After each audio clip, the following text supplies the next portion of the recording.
UFC letting certain people dope. Scary allegation emerges after McGregor suspension. A former UFC star believes it is very likely the company is letting big-name fighters freely use performance enhancers or drugs and hiding positive tests for their financial benefit.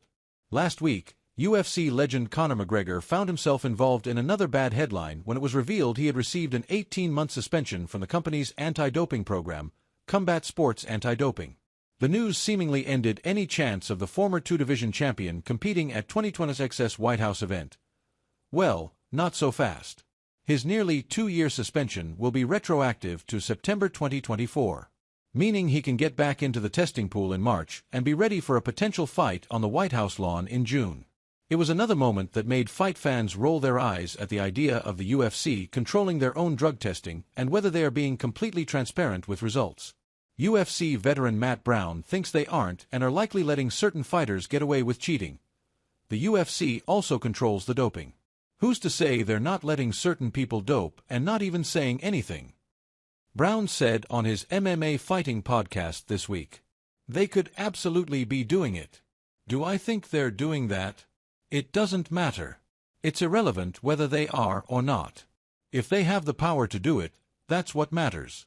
I don't know what it's going to take for fighters to ever step up and be like, yo, this is some bulls *****. Does the UFC control fighter drug testing?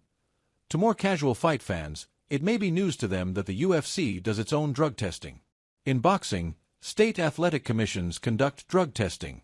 And for a time, the MMA world leader did the same before they let USADA handle all their testing from 2015 to 2023.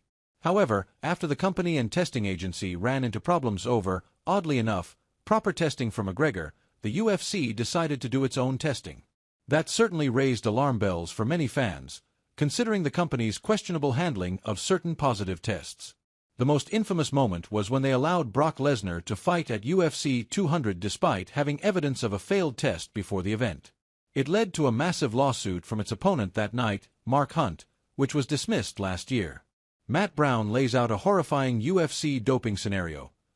Dana White and the UFC are very excited about the historic possibilities of their card next year on the lawn of the White House. They feel it can be a transformative moment for the brand and are investing a lot in its success. That could include bringing Conor McGregor and Jon Jones back for fights. Both men have questionable doping histories. That fact is why Brown laid out an alarming but realistic scenario that could happen next year with the UFC doing its own drug testing. Are you going to tell me if UFC is controlling the doping, and they're doing a White House card next year, and Conor fails a test the week before, are they not going to be like, all right, Conor, we can't really say anything right now. What are they going to do? He said. They are going to pull Conor from the White House event? Or Jon Jones is the main event with Alex Pereira, and those guys both piss hot the week before. Are they just going to stop the main event for the White House card? You gotta think that's why they got rid of USADA.